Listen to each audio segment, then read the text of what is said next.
Hebreos capítulo 13, los versículos 7 al 16. Acordaos de vuestros pastores que os hablaron la palabra de Dios, considerad cuál haya sido el resultado de su conducta e imitad su fe. Jesucristo es el mismo ayer y hoy y por los siglos. No os dejéis llevar de doctrinas diversas y extrañas, porque buena cosa es afirmar el corazón con la gracia, no con viandas que nunca aprovecharon los que se han ocupado de ellas. Tenemos un altar del cual no tienen derecho de comer los que sirven al tabernáculo, porque los cuerpos de aquellos animales cuya sangre, a causa del pecado, es introducida en el santuario por el sumo sacerdote, son quemados fuera del campamento. Por lo cual, también Jesús, para santificar al pueblo mediante su propia sangre, padeció fuera de la puerta. Salgamos, pues, a él, fuera del campamento, llevando su vituperio, porque no tenemos aquí ciudad permanente, sino que buscamos la porvenir. Así que ofrezcamos siempre a Dios, por medio de él, sacrificio de alabanza, es decir, fruto de labios que confiesan su nombre. Y de hacer bien y de la ayuda mutua, no os olvidéis, porque de tales sacrificios se agrada a Dios. Vamos a orar. Padre Celestial, te rogamos, Señor, como siempre, que nos permita recibir tu palabra, atesorarla, Señor Dios, que podamos entenderla, verte a ti, Señor Jesucristo, ver tu gracia, tu poder en este día. Renuévanos, Señor Dios, te lo pedimos en Cristo Jesús. Amén. Podemos sentarnos, hermanos. Seguimos exponiendo la palabra de Dios de manera consecutiva y estamos en el último capítulo de esta carta, sermón. Como vimos, los hebreos en el pasado habían ya tenido un testimonio de su fe, de su amor, de su perseverancia, pero ya para este momento, por la persecución, por la presión de los mismos judíos, porque recordemos que ellos habían salido del judaísmo, no eran gentiles, sino eran judíos la mayoría, entonces recibían presión de sus hermanos o amigos judíos, familiares, y estaban a punto de dar un paso atrás, de volver otra vez a la religión del judaísmo. Estaban viendo mayor todo lo que tenían en ese antiguo pacto, el templo, las ofrendas, los sacerdotes, todo eso lo estaban viendo mayor. Por eso el autor escribe para mostrarles aquí la supremacía de Jesucristo y su obra completa en el nuevo pacto, que es mucho mayor. Exhorta, da fuertes advertencias para todos los que menosprecian a Cristo, porque realmente lo que estaban haciendo los judíos era un menosprecio de Cristo. Y el autor cita algunos ejemplos de fe y da instrucciones para permanecer, para perseverar hasta el final en la vida cristiana, poniendo los ojos en el Señor y valorando todo lo que tenemos por su obra. Ahora el autor, en este último capítulo, habla de las obligaciones, las responsabilidades que tiene el creyente, que deben ser guardadas en el amor, que son conforme a ese nuevo pacto y son guardadas en el amor. El autor ya habló del amor fraternal, ya lo vimos, el amor fraternal extendiéndose a la sociedad, en la hospitalidad, en el servicio a los presos, a los que sufren, la honra y santidad del matrimonio y el contentamiento. Ahora, a partir del verso 7, el autor nos conduce a la base de todo esto, la sana doctrina, en particular su fe y el resultado de su conducta, ¿no? El autor los llama a considerar la buena doctrina, que implica afirmar el corazón con la gracia y no con el ceremonialismo y comidas y sacrificios de animales que eran común en el pueblo judío, que era todo lo que era figura y sombra del Antiguo Testamento. La sana doctrina o la verdadera fe implica un único camino y nombre, Jesucristo, para recibir la salvación y la santificación. La sana doctrina donde Cristo es el cumplimiento suficiente y final al Padre. Cristo fue sacrificado fuera de la puerta, sufriendo en todo esto la mayor humillación. La sana doctrina implica el sufrimiento, la exposición a los enemigos de Dios al estar relacionados nosotros con Cristo, fuera de la puerta. La sana doctrina que no mira a este mundo temporal como su hogar, sino que mira a esa ciudad celestial. La sana doctrina que implica adoración y servicio constante, y no por sacrificios de animales y comidas, sino por medio de Jesucristo, el único y suficiente sacrificio que quitó una vez y para siempre todo nuestro pecado. La sana doctrina que implica el bien y la ayuda mutua como un sacrificio que es agradable a Dios. Ahora, estos son algunos aspectos de la fe y de la sana doctrina. Hay otros que ustedes bien conocen, pero el autor resalta aquí estos puntos en relación a esta situación de los hebreos que estaban padeciendo persecución de parte de sus conocidos judíos. El versículo 7 dice: acordaos de vuestros pastores que os hablaron la palabra de Dios, considerad cuál haya sido el resultado de su conducta e imitad su fe. Jesucristo es el mismo ayer y hoy y por los siglos. Los hebreos debían recordar la vida y fe de sus antiguos dirigentes, es la palabra dirigentes o pastores, y aquí vemos que esos pastores posiblemente ya habían muerto. Se habla en plural también aquí, son dirigentes o líderes, y eso puede hacer referencia a los ancianos, el gobierno de la iglesia, los pastores y los ancianos. Ellos les habían instruido en la palabra de Dios, habían vivido vidas ejemplares delante de ellos. Ahora ellos debían considerar, debían mirar de nuevo atentamente sus vidas, mirar el efecto de su forma de vivir, de su testimonio, los frutos de su conducta. La palabra considerar se traduce como mirar de nuevo, o sea, una acción continua, un repaso minucioso de la vida de esas personas. Mirar atentamente, cuidadosamente, de principio a fin, las vidas de esas personas. Y deben imitar su fe. De nuevo, como con los héroes de la fe que aparecen en el Antiguo Testamento. Pero no se nos manda simplemente la contemplación, sino se nos llama a la carrera, a hacer lo mismo que ellos, es lo mismo. Y no simplemente imitar comportamientos, eso sería muy sencillo, si solamente fuera imitar comportamientos, sino imitar la fe, la confianza que estas personas tenían en el Señor durante toda su vida en Cristo hasta que murieron. Nosotros, hermanos, también estamos en esa carrera y los ejemplos nos ayudan para perseverar en el camino. Imitar la fe es algo que se nos manda. El autor ya había mandado a los hebreos a no ser perezosos, sino imitar a los buenos ejemplos de los creyentes. Hebreos 6:12, a fin de que no os hagáis perezosos, sino imitadores de aquellos que por la fe y la paciencia heredan las promesas. Ahora estos ejemplos solo son dignos de imitar porque imitan a Cristo, si no, no serían dignos de imitar. Pablo dijo a los Corintios en 1 Corintios 11:1, sed imitadores de mí, así como yo de Cristo. Es claro también que los ejemplos no son perfectos, hermanos. Cristo sí es perfecto. Lo que se mira aquí no es en sí que estos pastores hayan sido perfectos, sino su constancia y perseverancia en seguir e imitar a Cristo, su fe. Es lo que vimos en el capítulo 11 con los héroes de la fe, ¿cierto?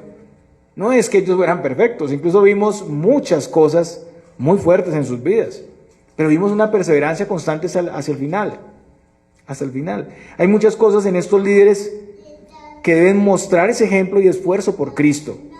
Eso es lo que debemos imitar, no las cosas equivocadas, tampoco nuestros caprichos, nuestras ideas equivocadas acerca de los ministros. Muchos tienen exigencias para los líderes diferentes a lo que se espera que imiten ellos de Cristo. También hay ejemplos críticos que definitivamente no debemos seguir. Ejemplos que tal vez se iniciaron mostrando algo parecido, pero que al final no imitaban a Cristo. Y es necesario diferenciar para saber qué imitar. No hacerlo va a traer confusión al camino que nosotros debemos seguir. Muchos terminan siguiendo malos ejemplos y sufren muchas consecuencias. Pero el norte en todo esto siempre será Cristo. A Él debemos mirar, seguir y someternos. Debemos examinar el resultado de la conducta, o sea, en qué concluyó la vida de ese ministro, siervo, en qué terminó, qué beneficio trajo para el reino de Dios y si es un fin correcto, imitar su fe. Nosotros somos en sí casi una primera generación de creyentes, ¿no? Aquí en nuestro país, pues realmente incluso no tenemos esas situaciones de pastores que hayan fallecido en nuestra propia congregación y decirlo recordamos, no tenemos el mismo contexto, porque en sí somos casi una primera generación. Entonces, podríamos decir que nos vemos abocados a mirar los ejemplos más atrás, no solamente con nuestra congregación, sino quienes trabajaron por la plantación de la iglesia aquí en nuestro país, y ver su perseverancia y ver su fe. Es bueno no olvidar nuestra historia. Ustedes recuerdan, en la pasada celebración del Día de la Reforma, recordamos muchos personajes que participaron en la plantación de la iglesia en lugares como Bogotá, Santa Marta, Bucaramanga. Vimos mucho de la historia y nos llenaba de gozo ver cómo ellos hicieron un gran esfuerzo. No eran hombres perfectos, pero hicieron un gran esfuerzo por plantar la iglesia. Y como resultado de ese gran esfuerzo en el tiempo, hoy estamos aquí como iglesias. Vinieron misioneros, hicieron un trabajo, hicieron una labor, y estudiamos todo ese recorrido hasta haber conformado un presbiterio, ¿cierto? Eso hicimos, porque queríamos conocer la vida de esos hombres que dieron su esfuerzo. Muchos de esos hombres pues no han muerto, viven, pero es de gozo recordar toda esta obra, porque el Espíritu Santo sigue obrando hoy. Esa es una realidad, hermanos. El Espíritu Santo sigue obrando hoy a través de sus ministros. Y el autor dice, Jesucristo es el mismo ayer y hoy y por los siglos. Y esto parece no conectar con lo que viene diciendo el autor, pero está muy relacionado, hermanos. La obra del Señor, el Evangelio de Salvación que predican y viven los líderes, sigue siendo igual para hoy. Un verdadero pastor predica a Cristo. Una mujer relata la historia de una conversión. Ella cuenta de un muchacho en edad escolar que decidió hacerse pastor. Y le preguntaron cuándo lo había decidido. Y él dijo que cuando oyó un sermón en la capilla del colegio. Le preguntaron cómo se llamaba el predicador y dijo que no se acordaba. Lo único que sabía era que le había presentado a Jesús. Y esto es lo que hacen los predicadores. Si no han fallado, hacen todo lo posible para presentarnos a Cristo. Ese es el esfuerzo de su vida. Que las personas puedan ver no al predicador, sino puedan ver claramente a Cristo en su vida, en su testimonio y en sus palabras. Claro, con defectos, con errores, porque no somos perfectos. Pero si pueden ver al perfecto a través de la palabra de Dios, eso es suficiente. Es nuestra misión. Hay estilos y formas diferentes de exponerlo, pero el mensaje es el mismo. El mensaje no cambia. A veces las personas se adhieren a ciertos líderes y personalidades. Y no hay como este pastor. ¿Y por qué no está hoy? Pero lo importante y central no es eso, sino el Evangelio. Cristo. Si logró mostrarme a Cristo y yo aprendí de Cristo, eso es lo importante. Más que una personalidad, las personas deben ver a Cristo. El Señor Jesucristo, a diferencia de los hombres, no cambia. Permanece para siempre. Y como sabemos, la inmutabilidad es un atributo incomunicable, o sea, una característica de la divinidad que no tiene el hombre. Jesucristo es Dios. Y siendo Dios, su testimonio y sus promesas son firmes y son estables. Estamos llamados a imitar a la persona que se conforma y permanece en este evangelio, en Cristo. Estamos llamados a recordar el fin de su fe, Cristo mismo y su destino glorioso para los suyos. El mensaje es el mismo evangelio. No se le puede agregar, hermanos. No podemos quitarle, no podemos ser novedosos. No nos predicamos a nosotros mismos. Solo tenemos que presentar al mismo Cristo de las Escrituras, sin adiciones y sin sustracciones, y viviendo el mensaje de Cristo en nuestras vidas. Como dice el mismo apóstol Pablo en Gálatas 2:20, con Cristo estoy juntamente crucificado, y ya no vivo yo, mas vive Cristo en mí. Y lo que ahora vivo en la carne, lo vivo en la fe del Hijo de Dios, el cual me amó y se entregó a sí mismo por mí. Esta es la realidad para cada líder en cada momento de la vida. El verdadero líder hace su ministerio liderado por Cristo y su propósito en la tierra. Finalmente los líderes están en un momento, enseñan y viven en ese llamado y se van. Pero Cristo y su evangelio permanece. Cristo y su evangelio siguen. Por eso no nos predicamos a nosotros mismos. No somos nosotros los que vamos a quedar para la siguiente generación. Es Cristo. Es Cristo. Nuestros niños van a conocer a Cristo. Nuestras generaciones van a conocer a Cristo. Él es la cabeza de la iglesia. Él es el autor de la salvación. Él es el pastor y obispo de nuestras almas. Es su voz la que escuchamos por medio de sus siervos que predican la palabra con fidelidad. Ellos tienen un ministerio temporal, pero aún así Dios se vale de ellos, se vale de nosotros. Y estamos llamados a atender a los llamados de Cristo en su palabra por medio de ellos. Y dice el autor aquí en el versículo 9, no os dejéis llevar de doctrinas diversas y extrañas. Como vimos, el autor al principio resaltó el ministerio de enseñanza de estos líderes sobre los hebreos. Ellos fueron fieles en enseñar la palabra de Dios y la palabra es inmutable como lo es su autor, Jesucristo. Estamos llamados a imitar los buenos ejemplos, eso lo dije ya, y eso tiene que ver también con doctrina. En este tiempo, maestros ambulantes influenciaban al pueblo con diversas enseñanzas que se oponían a la sana doctrina. Doctrinas de hombres, cosas enfocadas en las tradiciones.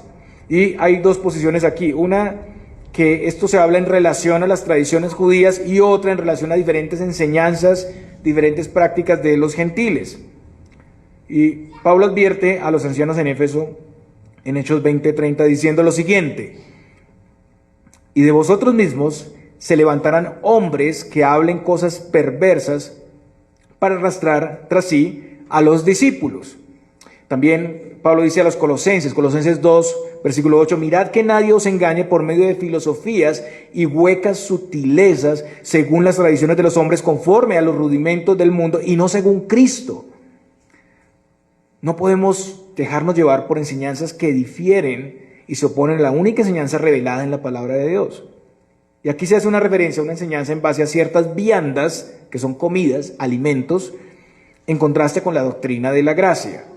El pasaje dice, porque buena cosa es afirmar el corazón con la gracia, no con viandas que nunca aprovecharon a los que se han ocupado de ellas.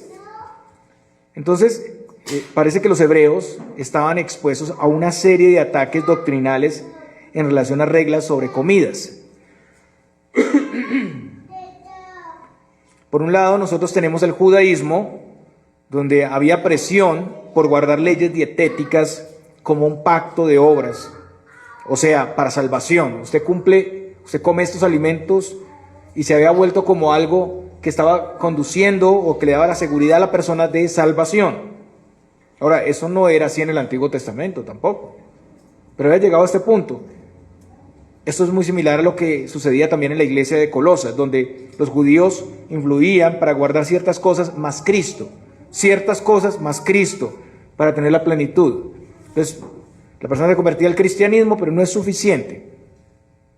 Prácticas como días sagrados, que si usted no cumple con esto, si usted no cumple con la circuncisión, con ciertos alimentos, pero Cristo no necesita ser complementado con obediencia a ciertas leyes.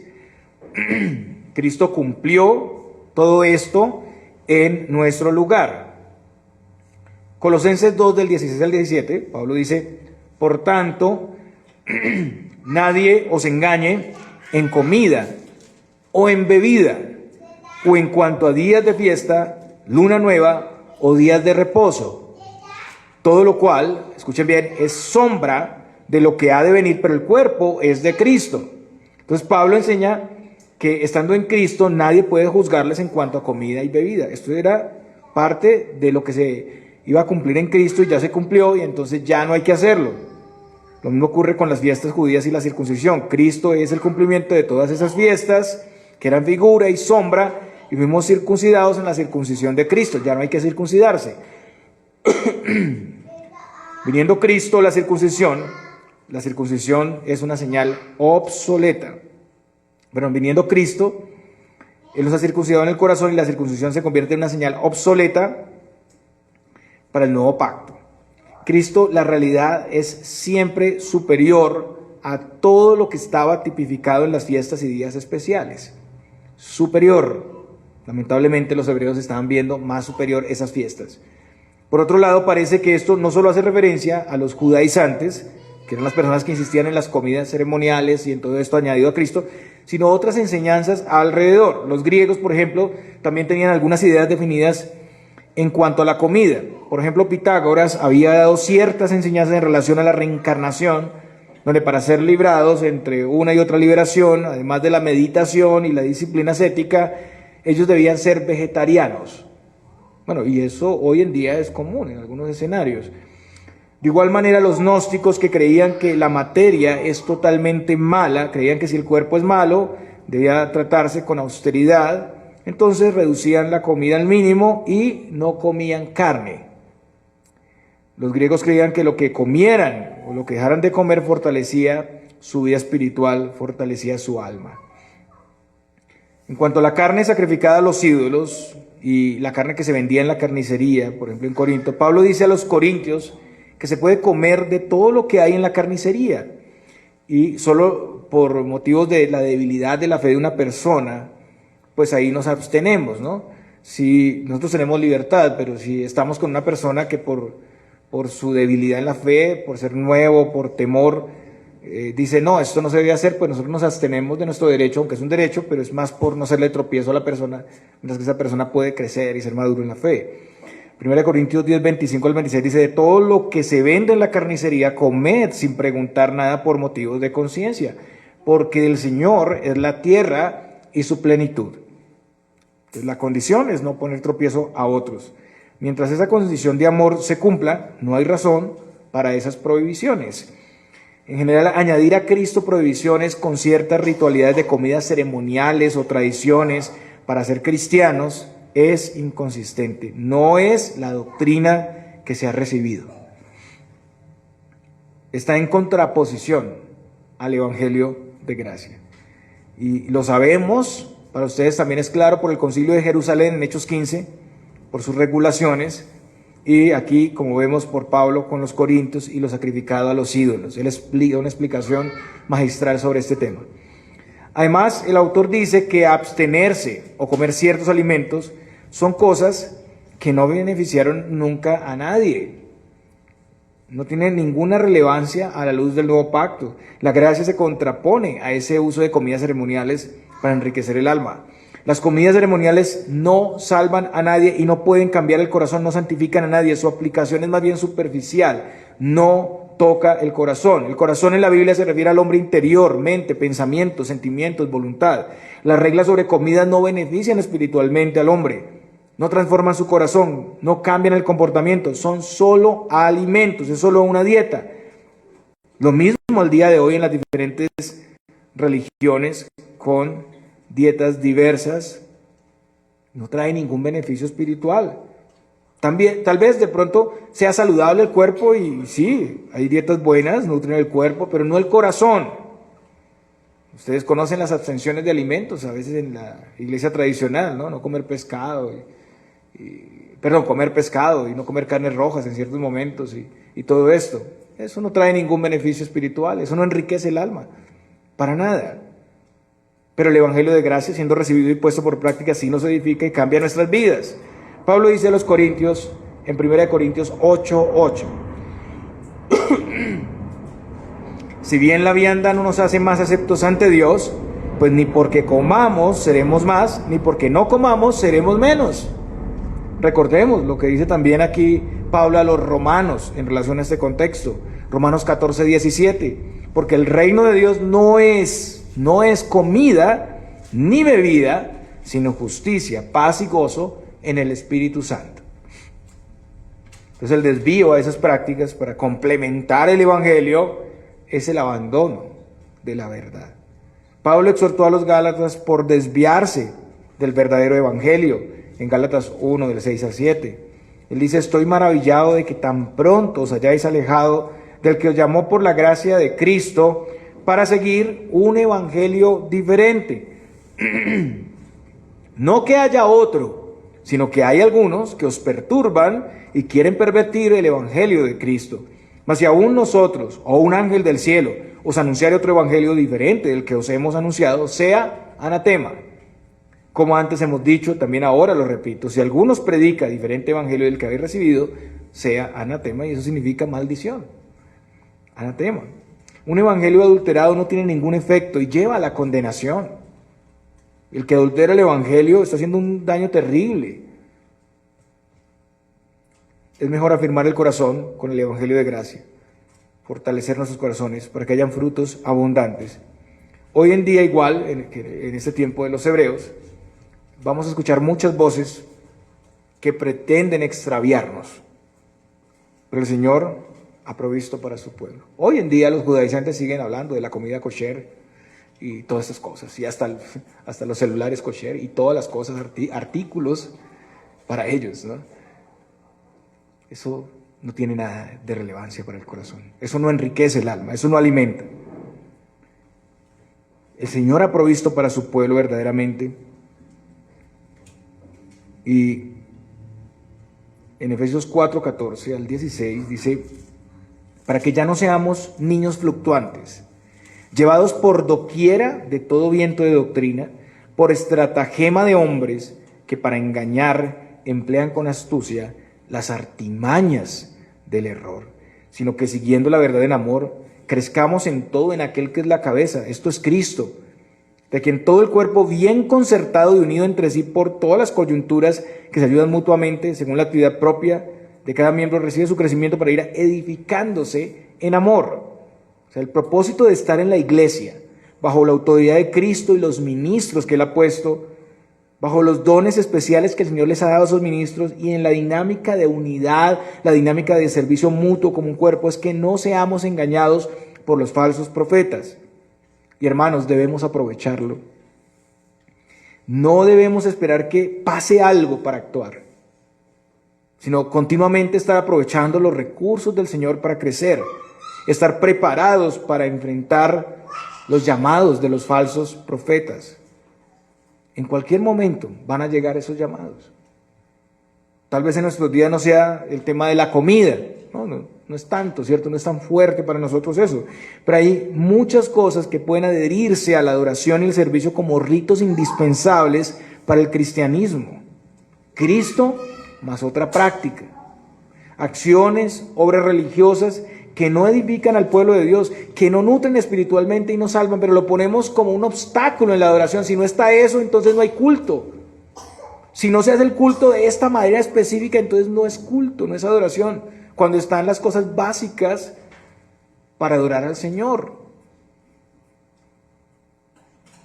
Y el autor ahora amplía un poco más esto al decir, tenemos un altar del cual no tienen derecho de comer los que sirven al tabernáculo. ¿Qué quiere decir esto? En el Antiguo Testamento, un altar era hecho con piedras y servía para los ofrecimientos y sacrificios. Después, con el establecimiento del tabernáculo, el pueblo tenía un altar. Para el tiempo del primer siglo, a los cristianos se les acusaba de no tener altar y por eso de no tener una religión verdadera. Los judíos decían, nosotros tenemos el templo, aquí se hacen los ofrecimientos de animales, pero ustedes no tienen altar, ustedes ni sacrifican, ni sacerdotes tienen. ¿Cuál es el altar que tienen los cristianos? Porque aquí el autor está hablando de un altar del que no tienen derecho a comer los sacerdotes o el pueblo judío. Cristo fue ya ofrecido una vez y para siempre para nuestra redención. Él fue ofrecido en una cruz. Algunos comentaristas nos dicen que la cruz es el altar donde Cristo ejecutó su obra y fue ofrecido al Padre.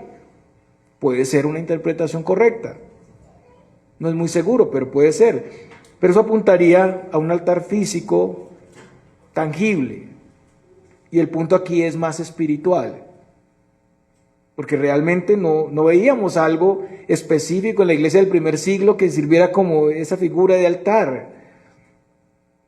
Entonces, esta es una referencia simbólica a la muerte de Cristo como sacrificio por los pecados.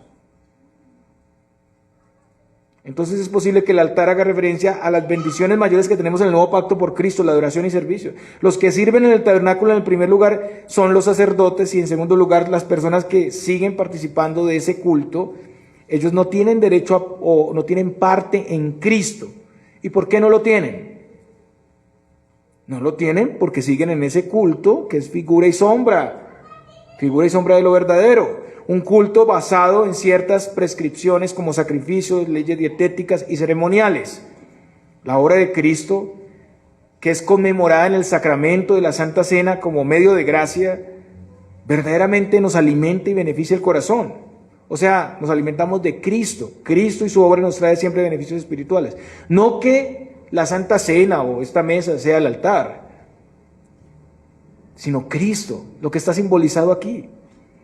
Cristo está para nosotros en el contexto del nuevo pacto. Las viandas ceremoniales no cumplen este propósito. Las sombras y figuras no pueden ser superiores a la realidad y el cumplimiento que es Cristo. Entonces no solo los sacerdotes, sino todas las personas que continúan en ese culto, que era una figura y sombra, se han excluido. Ellos mismos se han excluido de participar del Evangelio de gracia que nutre el alma y da frutos abundantes. Y cualquier persona que añada cualquier tradición está en esta misma condición, se ha excluido y no tiene derecho a participar de lo sagrado. Todo el que siga los ritos ceremoniales del judaísmo. No se puede hacer las dos cosas o tener las dos cosas a la vez. Lo mismo pasa con los que ya estando en Cristo quieren regresar a ciertas prácticas religiosas, añadir ciertas cosas, legalismos, para tener mayor seguridad de salvación. Muchas veces las personas están insatisfechas con la sana doctrina, con la fe. Les parece pequeño, poco. Quieren novedad, quieren cosas espectaculares que los animen para tener más seguridad. Pero no han entendido que lo que tienen en Cristo es mayor. Hermanos, somos sumamente privilegiados. Eso es lo que quiere decir aquí el autor. Porque en Cristo tenemos acceso, un acceso que muchos no tienen. Y todo eso está representado en las múltiples bendiciones del nuevo pacto. Para todo el que confía en Cristo, tiene acceso al Padre. ¿Estamos aprovechando ese altar? ¿Estamos viniendo a Cristo por la oración, la iglesia, asistiendo regularmente a la iglesia, escuchando la palabra en el servicio de adoración? ¿O creemos que eso es muy poco? ¿Creemos que eso es tan indigno o tan insignificante que ya ni venimos al culto? Venimos cuando queremos o llegamos en cualquier actitud tarde. Porque a eso se refiere el autor. Y eso tiene que ver con nosotros, hermanos, sinceramente. Nosotros tenemos la tendencia a que si no vemos, a que si no tenemos el megatemplo, entonces no es la adoración correcta. Que si no hay poquitas personas, ahí no es. Pero si vemos mucha liturgia, mucha elaboración, eso sí es sacro. Eso sí es un culto. Mucha gente, eso sí es adoración. Eso sí es servicio. Y nos desinflamos, nos desanimamos cuando vemos lo sencillo de un culto de adoración cristiano. Pero no debe ser así. Y el autor explica más. Él dice, porque los cuerpos de aquellos animales cuya sangre a causa del pecado se introducía en el santuario por el sumo sacerdote son quemados fuera del campamento. Y esto hace referencia a Levítico capítulo 16, el día de la expiación. Aquí recordamos que el sacerdote entraba una vez al año al lugar santísimo para hacer expiación. Este era conocido como el día de Yom Kippur, el momento más solemne del año. Y esta propiciación era hecha por Aarón y su casa, el lugar santo, por el tabernáculo, el altar de las ofrendas de fuego y por la congregación de Israel. Las ofrendas prescritas para este día eran 2 carneros como holocausto para el sumo sacerdote y para la congregación, un becerro como ofrenda de pecado del sumo sacerdote y 2 machos cabríos como una ofrenda de pecado por el pueblo. Y el sumo sacerdote llevaba la sangre de un becerro primero y luego la sangre de un macho cabrío. Ahora, ¿cómo se hacía todo esto?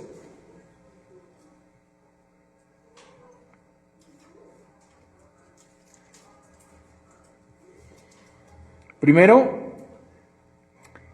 el sacerdote debía degollar en expiación el becerro, debía rociar la sangre del becerro con su dedo sobre y ante el propiciatorio, y eso era como ofrenda por su pecado y por el pecado de su familia. Eso está en Levítico 16, los versículos 6, 11 y 14.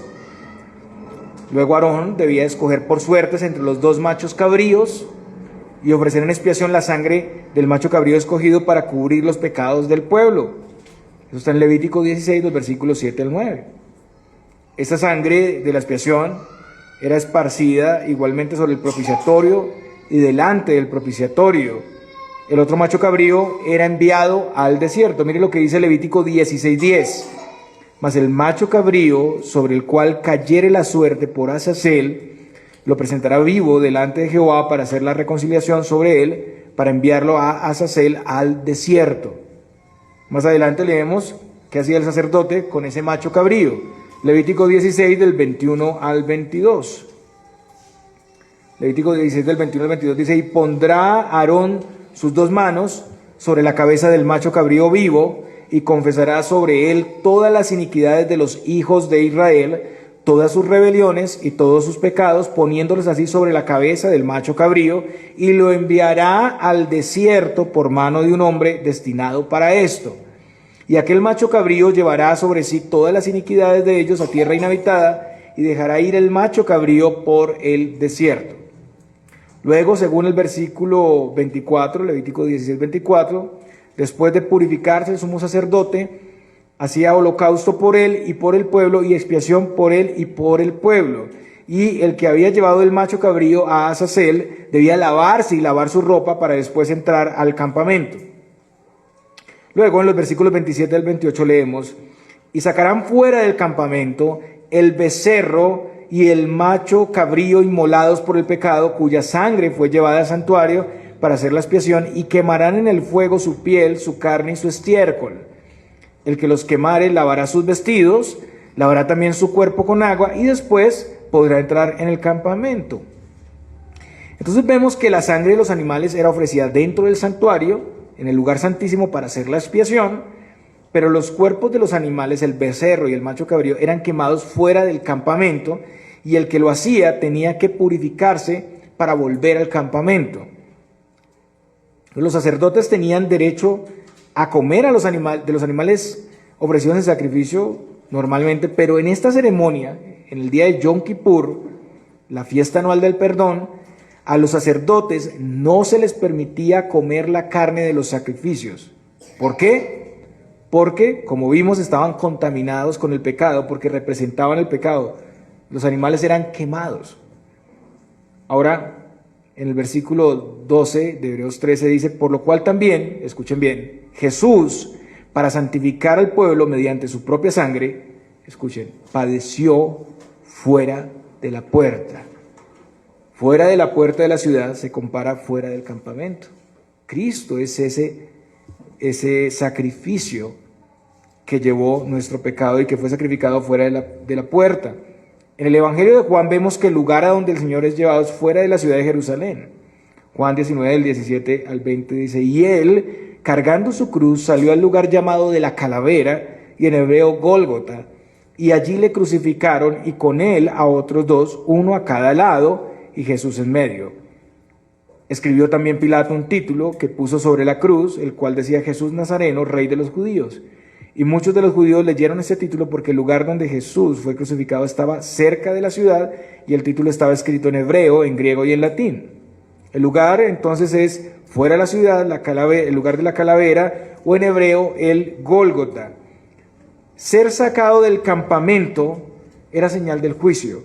Jesús cargaba con nuestros pecados, y por eso tuvo que ser sacado de la ciudad donde soportó la ira de Dios. En la cruz, hermanos, Él sufrió en nuestro lugar. Él cargó con la maldición que era sobre nosotros, como dice Gálatas 3:13, había una maldición para el que era colgado en un madero. Desde su entrada al mundo, Él cumplió todas las demandas de la ley al pie de la letra. Él cumplió perfectamente todas las estipulaciones para la eliminación del pecado del día de la expiación. Él sufrió y cumplió en su cuerpo y alma suficientemente todo lo necesario para darnos la salvación. Él tomó la copa de la cruz para que nosotros pudiéramos ser apartados como pueblo, para que pudiéramos ser salvados.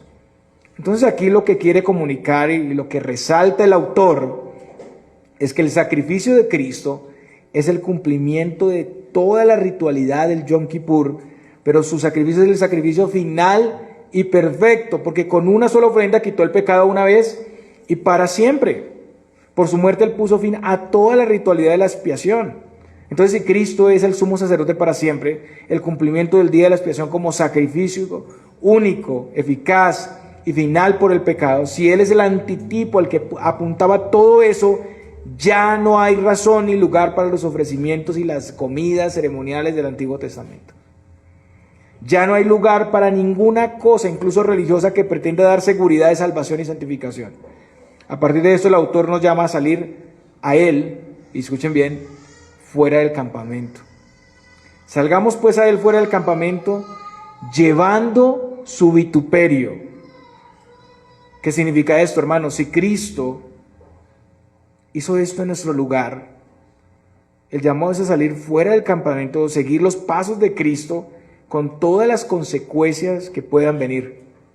Para un judío de nacimiento que conocía a Cristo después de estar mucho tiempo en el contexto judío, era difícil desprenderse de los mandamientos, ceremonias, las tradiciones del judaísmo.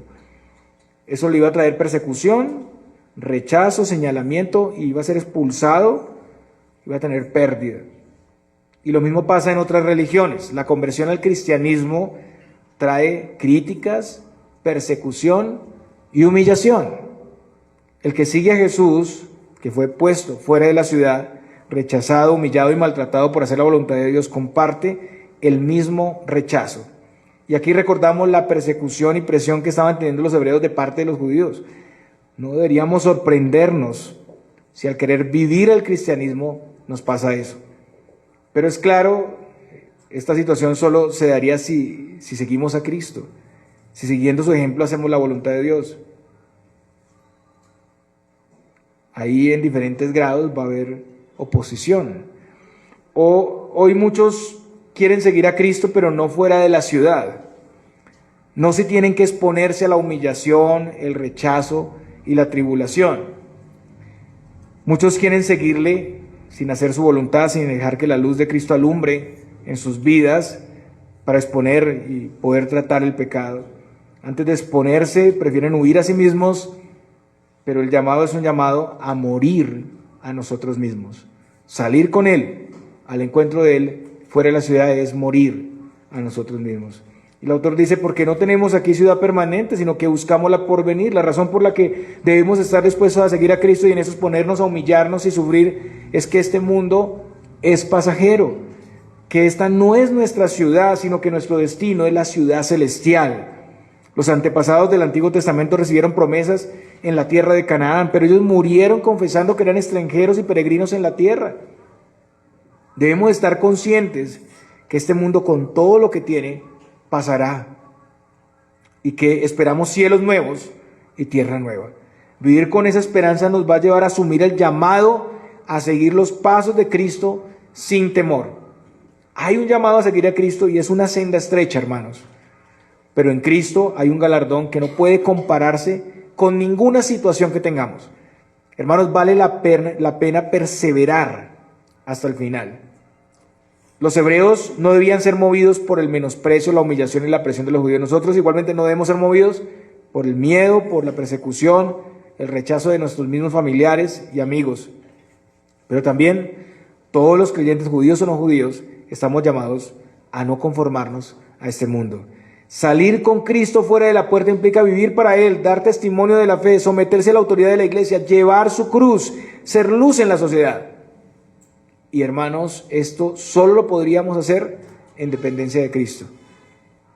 Su traición, rechazo, humillación, desamparo, su agonía en la cruz son el camino que lleva a la vida. Él fue el primero en salir de la ciudad, llevando nuestra carga para proveer todo lo suficiente para que nosotros entremos, pero a la ciudad celestial. Y ahora por Él tenemos un adelanto de esa plenitud que vendrá. Todos los que confiamos en Él, los que se acercan a Dios por su obra y mediación, tienen acceso al Padre.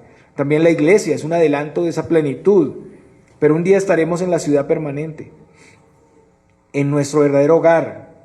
Entonces, de acuerdo a que Cristo es el sacrificio completo, el sacrificio final, entonces, y que seguirlo implica estar expuestos a persecución y humillación, que Cristo ha provisto todo lo necesario para seguirle y vivir para Él en este mundo, y que asumimos esto porque este mundo es transitorio y no es nuestra patria. El autor dice lo siguiente: así que ofrezcamos siempre a Dios, por medio de Él, sacrificio de alabanza, es decir, fruto de labios que confiesan su nombre. Recordemos la acusación de los judíos a los cristianos, que no tenían ni sacerdotes, ni altar, ni sacrificios, ni ceremonias. Hoy en día las iglesias son llamadas iglesias de garaje, La iglesia tradicional se ufana de sus templos, ritos, estructura de gobierno, y que es una estructura antibíblica, ya lo sabemos. Muchos son tentados a ver eso como lo verdadero. Hoy que hubo elección también del nuevo ministro de ellos, pues todo el mundo está mirando la pompa. El mundo gira alrededor de toda esa ritualidad y todo el mundo está asombrado con todo eso. Muchos son tentados a ver eso como verdadero. Pero tenemos a Cristo, nuestro sumo sacerdote. Él sí es el sumo sacerdote, que es el mediador, y Él nos representa ante la presencia de Dios. Por medio de Cristo tenemos acceso pleno a Dios y podemos venir confiados que Él nos escucha, que Él nos atiende. Pero además nosotros tenemos algo que ofrecer. Así es, hermanos, tenemos algo que ofrecer. Ya no son los sacrificios del Antiguo Testamento para redención como los sacerdotes ofreciendo animales, vacas, toros y ovejas. No son tampoco la abstención de ciertas comidas, ni las vigilias, ni el ofrecimiento de Cristo en la transustanciación de la iglesia romana, algo que no es bíblico, sino que en base a que Cristo ya ha sido sacrificado y que su sacrificio fue completo y definitivo, traemos sacrificio de alabanza, fruto de labios. Eso hace referencia a Oseas 14:2, que dice: llevad con vosotros palabras de súplica, volved a Jehová y decidle: quita toda iniquidad y acepta el bien, y te ofreceremos la ofrenda de nuestros labios. Ahora ofrecemos sacrificios de agradecimiento a Dios por su obra, y no sacrificios para salvación, ya Cristo hizo el sacrificio para salvación, sino una confesión continua de alabanza, de agradecimiento, y en esas alabanzas confesamos su nombre, cantamos y confesamos de su obra, de su redención, de su poder para salvar, y lo hacemos de corazón, no de una manera fingida y ritual, y lo hacemos con gozo porque vemos las dimensiones de esa salvación sobre personas que no lo merecíamos, hermanos. Pero además el autor dice: y de hacer bien y de ayuda mutua no os olvidéis, porque de tales sacrificios se agrada a Dios. Y este es el segundo sacrificio que podemos hacer, además de la alabanza confesando su nombre. Hacer el bien, ayudarnos mutuamente, representa sacrificios que ofrecemos a Dios, que son en acción de gracias, y eso le es agradable a Dios. Y a eso es que venimos al culto de adoración también, y para eso vivimos constantemente. Los hebreos habían servido al prójimo antes, ustedes recuerdan, pero después de un tiempo, con la presión, las críticas de los judíos se habían enfriado. Hoy en día muchos se desaniman y se paralizan en el camino, y algunos desisten de luchar más. Y la iglesia tiende a ser un escenario individual, donde cada uno va por su lado, donde las personas no quieren relacionarse con otras, se aíslan de la comunidad. Eso es sencillamente una muestra de que no tienen claridad en el Evangelio. El Señor quiere que vivamos una vida de alabanza, confesando su nombre en todo lugar, y que nos distingamos por el bien y la ayuda mutua. Hay que ser activos, hay que buscar las oportunidades de hacer el bien, no solo esperarlas. Y tenemos que examinar cómo estamos en esto, hermanos, como creyentes, como iglesia. ¿Cómo está nuestra adoración y servicio al Señor y al prójimo? ¿Estamos viviendo la fe en un culto religioso, ceremonial, superficial y pasivo? ¿O estamos viviendo de acuerdo al sacrificio de Cristo y sus implicaciones para el nuevo pacto, donde somos un reino de sacerdotes y de gente santa que confía en Cristo como el sacrificio suficiente y final? El pueblo que sigue los pasos de Cristo y que ofrece esos sacrificios espirituales que son agradables a Él. Pensemos, hermanos, reflexionemos en esto. En conclusión, hermanos, estamos llamados a ver la vida de nuestros antepasados creyentes y a imitar su fe. Esa vida que llevaron siguiendo a Cristo, perseverando y esperando la ciudad celestial. Esos son ejemplos dignos de imitar porque ellos imitan a Cristo. Hay muy buenos ejemplos que todos hemos estudiado sobre siervos que dieron su vida para llevar el Evangelio, y vemos en la historia muchos y vemos su obra en la historia. Cuando el desánimo y el abatimiento nos llenen, miremos las vidas de estos hombres e imitemos aquella fe. Y miramos en ellos precisamente a Cristo. Miramos en ellos la obra del Espíritu que sigue siendo real hoy en día. En segundo lugar, no olvidemos que el mismo Señor y el mismo Evangelio, que estos siervos predicaron, es el mismo siempre, independiente de la forma, el carácter, la personalidad. Nosotros predicamos a Cristo, no seguimos hombres, seguimos y predicamos al Señor. En tercer lugar, debemos estar preparados para enfrentar la mala doctrina. Todo el tiempo estamos expuestos a diversas enseñanzas, extrañas enseñanzas, pero solo hay un evangelio y somos responsables de permanecer en él. A menudo la idea es adherirle un rito o práctica como si eso complementara el cristianismo. Cosas externas que realmente no benefician espiritualmente. Y hermanos, no nos dejemos engañar. A veces la idea es que entre más reformados, entonces miremos a ver qué cosas le podemos... No es así. No es agregarle cosas. Hay que mirar realmente qué es lo fundamental. Ritualidades exageradas, legalismos extremos, cosas que no enseña la palabra de Dios. Es mejor afirmar el corazón con el evangelio de gracia, fortalecer nuestros corazones en la gracia de Dios para que haya frutos abundantes. Para afirmar el corazón en el evangelio de gracia hemos sido puestos en esta iglesia y hemos recibido todo lo necesario. El propósito es no ser engañados por esos falsos maestros, pero no debemos esperar que suceda algo para actuar, sino continuamente estar aprovechando las provisiones del Señor para crecer. Examinemos, constantemente luchemos con la idea engañosa que el evangelio bíblico no es suficiente, que algunas cosas añadidas darán más seguridad o nos darán más ánimo. De ninguna manera, hermanos, solo hay un evangelio. Y si no es suficiente, es porque no son creyentes. Pretender añadir ciertos ritos o legalismos para tener mayor seguridad de salvación es básicamente abandonar la sana doctrina. No olvidemos que el Señor y su obra no cambian. No nos dejemos llevar por las novedades. Cristo es suficiente y mayor. Todo ese sistema ceremonial del Antiguo Testamento era figura y sombra de Cristo. Viniendo Él, la plenitud y realidad, esos ofrecimientos ya no tienen ningún lugar. Tener el evangelio de Cristo y vivir en él trae oposición, trae humillación y rechazo, pero junto con todo esto hay muchas y mayores bendiciones. Hoy muchos quieren seguir a Cristo, pero como lo decía, no fuera de la ciudad, no si tienen que exponerse a la humillación, al rechazo y a la tribulación. La razón por la que debemos estar dispuestos a seguir a Cristo y en eso exponernos a humillarnos y sufrir es que este mundo es pasajero. Nosotros esperamos cielos nuevos y tierra nueva. Hay un llamado a seguir a Cristo y es una senda estrecha. Pero hermanos, en Cristo hay un galardón que jamás podrá compararse con ninguna situación. Él fue el primero en salir desde la ciudad llevando nuestra carga para proveer todo lo suficiente para que nosotros entremos a esa ciudad celestial. Y ahora por Él tenemos un adelanto de esa plenitud que vendrá. Teniendo esa esperanza somos libres de todo temor y de toda inseguridad para servirle.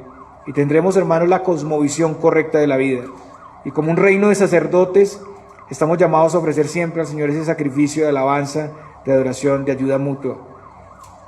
Hermanos, viniendo Cristo y habiendo efectuado su obra, ya no hay más sacrificios. Y ahora tenemos un gran privilegio al que muchos, escuchen bien, no tienen acceso porque se han excluido buscando añadiduras o quitando de Cristo. La pregunta es si lo estamos aprovechando, si estamos viviendo conforme al Evangelio o si estamos buscando algo diferente, algo que satisfaga nuestra carne y nuestros deseos. Hermanos, el mensaje es que Jesucristo es suficiente. Su provisión realmente nos nutre para vida eterna. El Señor les bendiga.